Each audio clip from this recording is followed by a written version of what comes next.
Hello बच्चों, प्रथम NEET masters में आपका स्वागत है। मैं डॉक्टर पूनम आज आपको लैक ओपेरॉन का ही नेक्स्ट पार्ट बताने वाली हूँ। पहले पार्ट में अपन ने डिस्कस किया था लैक ओपेरॉन की पूरी थ्योरी अकॉर्डिंग टू एनसीईआरटी। आज हम उसी लैक ओपेरॉन का डायग्रामेटिक रिप्रेजेंटेशन देखेंगे कि वास्तव में लैक ओपेरॉन वर्क कैसे करता है, कौन से मोड में, ऑफ मोड पे और ऑन मोड में।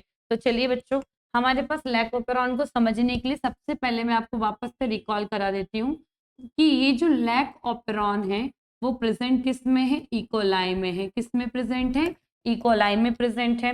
तो इकोलाई की में मिलने वाले लैक ऑपेरॉन को समझने के लिए मैं सबसे पहले यहाँ इकोलाई के डीएनए को मार्क कर लेती हूँ। किसको मार्क कर लेती हूँ, डीएनए को मार्क कर लेती हूँ। तो मैंने बोला इस सेगमेंट ऑफ डीएनए पर ही कौन प्रेजेंट है, लैक ऑपेरॉन प्रेजेंट है। कौन प्रेजेंट है, लैक ऑपेरॉन प्रेजेंट है। और इस लैक ऑपेरॉन का कौन सा मोड हम पढ़ रहे हैं, ऑफ मोड के बारे में बात करने वाले हैं। किसके बारे में बात करने वाले हैं, ऑफ मोड के बारे में बात करने वाले। तो मैं इस डबल स्टैंडर्ड डीएनए को क्या बोल रही हूँ, मैं अगर इस डबल स्टैंडर्ड डीएनए को कुछ इस मतलब इस डीएनए के सेगमेंट को कुछ इस तरीके से ड्रॉ कर दूं। कैसे, ये देखिए,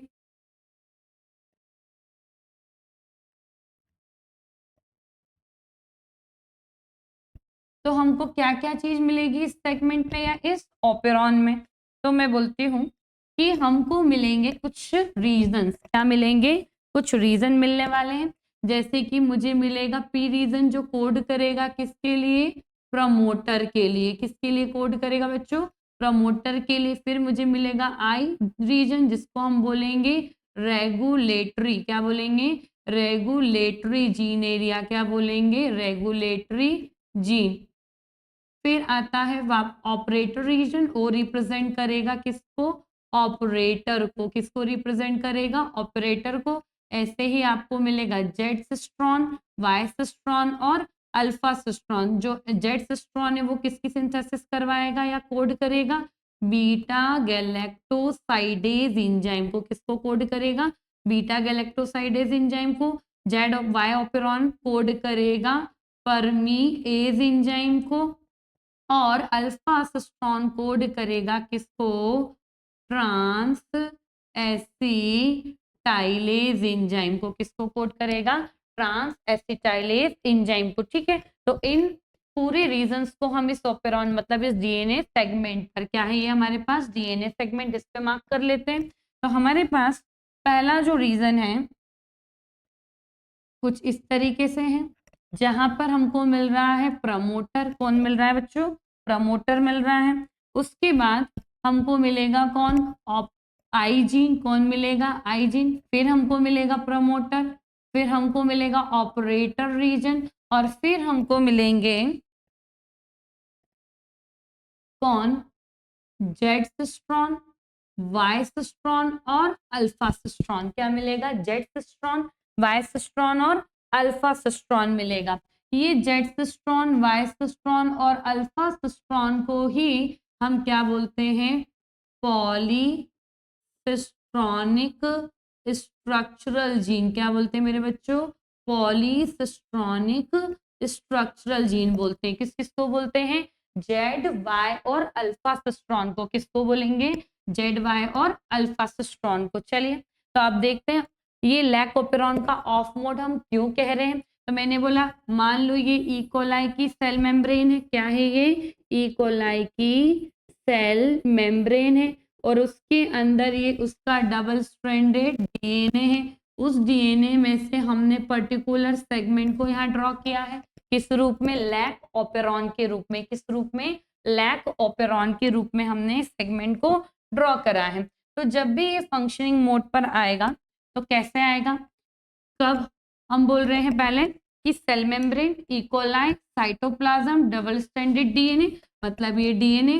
फिर हम यहाँ पर किसको लिख लेते हैं, साइटोप्लाज्म को, क्योंकि हमने यहाँ पर मार्क कर लिया है किसको, सेल मेम्ब्रेन को। अच्छा, जब ये इकोलाई किसमें है, ग्रोथ मीडियम में है। किसमें है, हम इसकी ग्रोथ करवा रहे हैं किसके अंदर, ग्रोथ मीडियम के अंदर। किसके अंदर करवा रहे हैं बच्चों, ग्रोथ मीडियम में। और इस ग्रोथ मीडियम में लैक्टोज शुगर क्या है, एब्सेंट है। क्या है, एब्सेंट है। याद रखना ऑफ मोड के लिए कौन, इंड्यूसर एब्सेंट होना चाहिए। क्या होना चाहिए, इंड्यूसर एब्सेंट होना चाहिए। अपन ने लास्ट क्लास या मैंने पहले वाले लेक्चर में आपको बताया कि इंड्यूसर के रूप में हम लैक्टोज और एलोलैक्टोज को देखते हैं। तो जब इकोलाई ग्रोथ कर रही है ग्रोथ मीडियम में जिसमें लैक्टोज शुगर एब्सेंट है, तब हमें इस ओपेरॉन की फंक्शनिंग को देखना है। तो क्या होता है, आरएनए पॉलीमरेज एंजाइम, कौन सा एंजाइम, आरएनए पॉलीमरेज एंजाइम आकर प्रमोटर से बाइंड होता है और वो रन करता है और मिलने वाले रास्ते में जितने भी जीन है उनका क्या करवाएगा, ट्रांसक्रिप्शन। क्या करवाएगा, तो जब आई जीन का ट्रांसक्रिप्शन होता है तो हमको मिलता है mRNA। क्या मिलता है, mRNA। कौन सी प्रोसेस से मिला है बच्चों, ट्रांसक्रिप्शन से। कौन सी प्रोसेस से मिला है, ट्रांसक्रिप्शन से। तो आई जीन का आरएनए पॉलीमरेज ने क्या करवा दिया है, ट्रांसक्रिप्शन, जिससे हमारे हाथ में कौन आया है, एमआरएनए। और इस एमआरएनए से बन जाएगा क्या, रिप्रेसर प्रोटीन। क्या बन जाएगा बच्चों, रिप्रेसर प्रोटीन। इस रिप्रेसर प्रोटीन को ही हम बोलते हैं इनहिबिटरी प्रोटीन। क्या बोलते हैं बच्चों, इनहिबिटरी प्रोटीन कहते हैं, इनहिबिटरी प्रोटीन। इनहिबिटर प्रोटीन या इनहिबिटरी प्रोटीन बोलते हैं। वापस देखो, ये लैकोपेरॉन है जिसपे आरएनए पॉलीमरेज ने प्रमोटर को फाइंड आउट किया और ट्रांसक्रिप्शन को प्रोसीड कराया। तो किसका ट्रांसक्रिप्शन हो गया, आईजीन का। आईजीन के ट्रांसक्रिप्शन से हमको क्या मिल गया है, हमको मिल गया है कौन, एमआरएनए। अब इस एमआरएनए का हम क्या करवा दें, ट्रांसलेशन। क्या करवा दें, ट्रांसलेशन। तो ट्रांसलेशन से हमको कौन मिल जाएगा, रिप्रेसर प्रोटीन। उसी का नाम क्या है, इनहिबिटरी प्रोटीन। अच्छा, हमने बोला था कि लैक ओपेरॉन में हमेशा ऑलवेज ओपेरॉन का आई जीन रिप्रेसर प्रोटीन की सिंथेसिस कराते रहेगा।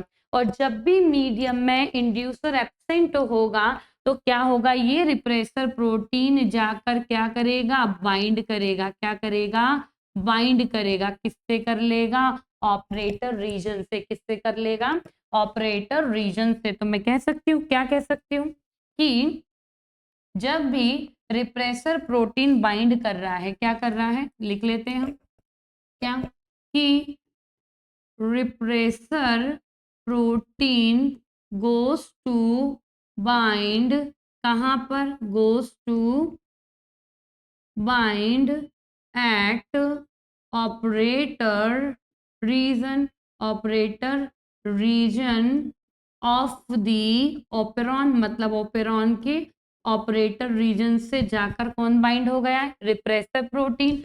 बाइंड होने के बाद इसने क्या कर दिया है, प्रिवेंट कर दिया है। किसको प्रिवेंट कर दिया है, transcription of the polycistronic gene. किसका, transcription of the polycistronic gene. मतलब अब ये जीन आरएनए पॉलीमरेज एंजाइम की हेल्प से ट्रांसक्राइब नहीं हो पाएंगे। क्यों, क्योंकि आने वाला पॉलीमरेज एंजाइम ऑपरेटर रीजन से आगे नहीं जा पाएगा, उसके लिए रास्ता बंद हो गया है।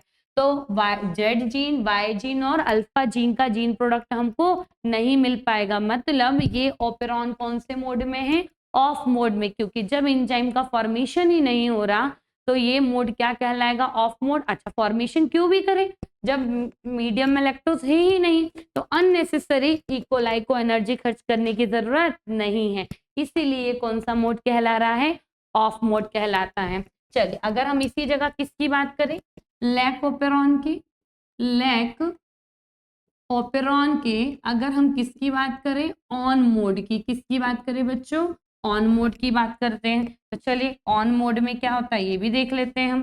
तो हम बोलते हैं कि ऑन मोड जब भी होगा तो लैक ओपेरॉन का, किसका, लैक ओपेरॉन का, मतलब लैक ओपेरॉन पे मिलने वाले जीन फंक्शन करेंगे। फंक्शन करेंगे तो मतलब उनसे हमको जीन का एक्सप्रेशन मिलेगा। चलिए देखते हैं क्या क्या मिलता है। वापस से अपन मार्क कर लेते हैं, किसको मार्क कर लेते हैं, हमारे पास कौन सा रीजन है, प्रमोटर, आई जीन, फिर प्रमोटर, ऑपरेटर, यहाँ पर जेड जीन है, वाई जीन है और अल्फा जीन है। ठीक है, ये हमारे पास क्या है, इसको हम लिख सकते हैं लैक ऑपेरॉन किस में मिलता है, डीएनए के सेगमेंट पे। ये कैसा किसका है डीएनए सेगमेंट, इकोलाई का। किसका है, इकोलाई का। चलिए तो हम यहाँ पर ये इकोलाई की सेल मेम्ब्रेन को ड्रॉ कर लेते हैं। ये है इकोलाई की सेल मेम्ब्रेन, यहाँ पर है साइटोप्लाज्म। कौन है, साइटोप्लाज्म है। और ये इकोलाई में मिलने वाला लैकोपेरॉन है जो डीएनए के सेगमेंट पे प्रेजेंट है। ठीक है, अब यहीं पर कौन है हमारे पास, आरएनए पॉलीमरेज इंजाइम। कौन है बच्चों, आरएनए पॉलीमरेज इंजाइम। अच्छा, इस इकोलाई की हम ग्रोथ करवा रहे हैं, किस में करवा रहे हैं, ग्रोथ मीडियम में। किस में करवा रहे हैं बच्चों, ग्रोथ मीडियम। मतलब अब हमने ग्रोथ मीडियम में लैक्टोज शुगर को डाल दिया है, मतलब ग्रोथ मीडियम में लैक्टोज शुगर प्रेजेंट है। कौन है, लैक्टोज शुगर प्रेजेंट है। अच्छा, इसी जगह एक चीज और मैं आपको बताना भूल गई, जिसको हम इसमें देख लेते हैं। ऑफ मोड स्लाइड में कौन है हमारे पास, ये रिप्रेसर प्रोटीन। अच्छा, वेरी इंपॉर्टेंट पॉइंट है, ये रिप्रेसर प्रोटीन के पास होती है क्या, एफिनिटी। क्या होती है, एफिनिटी। इसकी एफिनिटी होती है ऑपरेटर रीजन के लिए। किसके लिए होती है, ऑपरेटर रीजन के लिए। और होती है एलो लैक्टोज के लिए। किसके लिए होती है, एलो लैक्टोज के लिए। जब इकोलाई के पास एलो लैक्टोज नहीं होगा तो ये रिप्रेसर प्रोटीन ऑपरेटर से बाइंड हो जाएगा। पर अगर इकोलाई के अंदर एलो लैक्टोज प्रेजेंट है तो ये रिप्रेसर प्रोटीन किससे बाइंड करेगा, एलो लैक्टोज से। किससे करेगा और किससे बाइंड नहीं करेगा, ऑपरेटर से। बस इसी बात को हमको समझना है। तो वापस से चलिए, हमने बोल दिया अगर मीडियम में लैक्टोज प्रेजेंट है तो आपको पता है एक चीज और मैंने आपको बताई थी थ्योरी में कि सम अमाउंट में परमिएज एंजाइम इस ओपेरॉन के एक्सप्रेशन के लिए हमेशा प्रेजेंट होता है। तो ये देखिए हम यहाँ पर ये इसको परमिएज एंजाइम को, परमिएज एंजाइम को लिख लेते हैं जो सेल के साइटोप्लाज्म में प्रेजेंट है। बस जैसे ही मीडियम में कौन दिख रहा है उसको, लैक्टोज। ये परमिएज एंजाइम इस लैक्टोज का क्या करवा देगा, ट्रांसपोर्ट। क्या करवा देगा, ट्रांसपोर्ट कर देगा। कहाँ कर देगा, सेल के अंदर। और साथ ही साथ इस लैक्टोज का 1% पार्ट किस में चेंज हो जाएगा, एलो लैक्टोज में। किस में चेंज हो जाएगा, एलो लैक्टोज में। और 99% हमारे पास कौन रहेगा, लैक्टोज। कौन रहेगा, लैक्टोज। चलिए ये इतनी बातें आपको अभी माइंड में रखनी है। अब बात कर लेते हैं वापस से। ये आरएनए पॉलीमरेज एंजाइम आकर जुड़ेगा कहाँ पर, प्रमोटर रीजन पर। और वो रन करेगा तो रास्ते में कौन मिल रहा है, आई जीन। आई जीन से हम क्या बना लेंगे, एमआरएनए। क्योंकि आरएनए पॉलीमरेज एंजाइम क्या करवाता है, ट्रांसक्रिप्शन। तो ये हमने बोल दिया यहाँ पर क्या हो गया है, ट्रांसक्रिप्शन किसका हो गया, आई जीन का, जिससे हमें क्या मिल गया, एमआरएनए। अब इस एमआरएनए का हम करवा लेते हैं ट्रांसलेशन। क्या करवा लेते हैं, ट्रांसलेशन। तो जब भी ट्रांसलेशन हुआ तो हमको क्या मिलेगा, रिप्रेसर प्रोटीन। क्या मिलेगा, रिप्रेसर प्रोटीन। वापस आ जाओ, क्या ये रिप्रेसर प्रोटीन है। और हमने बोला था रिप्रेसर प्रोटीन की एफिनिटी होगी किसके लिए, एलोलैक्टोज के लिए। और जब मीडियम में एलोलैक्टोज नहीं है तो इसकी एफिनिटी किसके लिए होगी, ऑपरेटर रीजन के लिए। किसके लिए होगी, ऑपरेटर रीजन के लिए। तो बस ये रिप्रेसर प्रोटीन आकर क्या कर रहा है, बाइंड हो रहा है। किससे हो रहा है, एलोलैक्टोज से। किससे हो रहा है, एलोलैक्टोज से। सॉरी, तो ये हम एलोलैक्टोज से बाइंड करा देते हैं। ये एलोलैक्टोज है और इससे आके कौन जुड़ गया है हमारा, रिप्रेसर प्रोटीन जुड़ गया है। ये होगी बाइंडिंग, किसकी हो गई है, रिप्रेसर प्रोटीन की। ये है रिप्रेसर और ये है आपके पास एलोलैक्टोज। कौन है, एलोलैक्टोज। तो क्या अब ऑपरेटर रीजन फ्री है, इस ऑपरेटर रीजन पर कौन, आरएनए पॉलीमरेज आगे प्रोसीड कर जाएगा और क्या होगा, जेड वाई और अल्फा सिस्ट्रॉन के जीन ट्रांसक्राइब हो जाएंगे। क्या हो जाएंगे, ट्रांसक्राइब हो जाएंगे, मतलब यहाँ पर ट्रांसक्रिप्शन हो गया। किसका हो गया? ZY और अल्फा जीन का। और इन सभी के हमको क्या मिल गए हैं? mRNA। अब इन तीनों पॉलीसिस्ट्रॉनिक जीन के mRNA का, तीनों पॉलीसिस्ट्रॉनिक जीन के mRNA का हम क्या करवा देंगे? ट्रांसलेशन। क्या करवा देंगे? ट्रांसलेशन। तो मैं बोलूं जेड जीन से आपको क्या मिल जाएगा? Beta galactosidase enzyme. Y gene से क्या मिल जाएगा? Permease enzyme. क्या मिल जाएगा? Permease enzyme. ये देखिए परमीएज एंजाइम। और यहाँ से किससे? अल्फा जीन से मिलेगा ट्रांस एसिटाइलेज एंजाइम। क्या मिलेगा? ट्रांस एसिटाइलेज एंजाइम मिल जाएगा। तो मतलब तीनों पॉलीसिस्ट्रॉनिक जीन का एक्सप्रेशन हो गया है, और उस जीन के एक्सप्रेशन से हमको प्रोडक्ट के रूप में कौन मिल गया है? एंजाइम्स। क्या मिल गए हैं? ये एंजाइम्स मिल गए। अब इस लैक्टोज शुगर पर, किस पे बच्चों? लैक्टोज शुगर पर कौन वर्क करेगा? हमारा बीटा गैलेक्टोसाइडेज एंजाइम। कौन वर्क करेगा? कौन वर्क करने वाला है? एक तो काम करेगा कौन?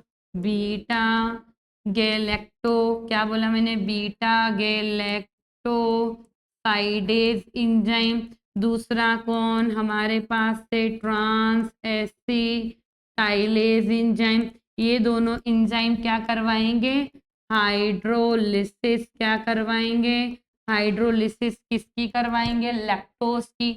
किस में करवाएंगे? ग्लूकोज गैलेक्टोज में। किस में करेंगे? ग्लूकोज और गैलेक्टोज में। इसी ग्लूकोज और गैलेक्टोज को कोलाई क्या कर लेगी? यूटिलाइज। क्या कर लेगी? यूटिलाइज। क्यों कर लेगी? एनर्जी के लिए। किसके लिए करेगी? एनर्जी के लिए। मतलब यहाँ हमको सारे पॉलीसिस्ट्रॉनिक जीन का जीन एक्सप्रेशन देखने को मिल रहा है। और ये जीन एक्सप्रेशन क्यों हुआ है? क्योंकि हमें क्या करवाना है? लैक्टोज शुगर का मेटाबॉलिज्म। किसके द्वारा? लैकोपेरॉन के द्वारा, ताकि उससे निकलने वाले ग्लूकोज और गैलेक्टोज को इकोलाई किस रूप में यूटिलाइज कर सके? एनर्जी के रूप में। मतलब जब भी जीन अपने आप को एक्सप्रेस कर रहे हैं, तो क्या ये ओपेरॉन कौन से मोड में वर्क कर रहा है? ऑन मोड में। जब इन तीनों जीन का एक्सप्रेशन हमको प्रोडक्ट के रूप में नहीं मिल रहा है, तो ये लैकोपेरॉन कौन से मोड में? ऑफ मोड में। किसकी वजह से? रिप्रेसर प्रोटीन की वजह से। इसीलिए लैकोपेरॉन के रेगुलेशन को हम नेगेटिव रेगुलेशन बोलते हैं। क्या बोलते हैं? नेगेटिव रेगुलेशन बोलते हैं। थैंक यू सो मच बच्चों। आई होप सो आपको डायग्रामेटिक रिप्रेजेंटेशन समझ में आया होगा। मेरा नेक्स्ट लेक्चर इसी का शॉर्ट वर्जन होगा, जिसको मैं इस पूरे टॉपिक को वन शॉट में एक्सप्लेन करूंगी। Thank you so much.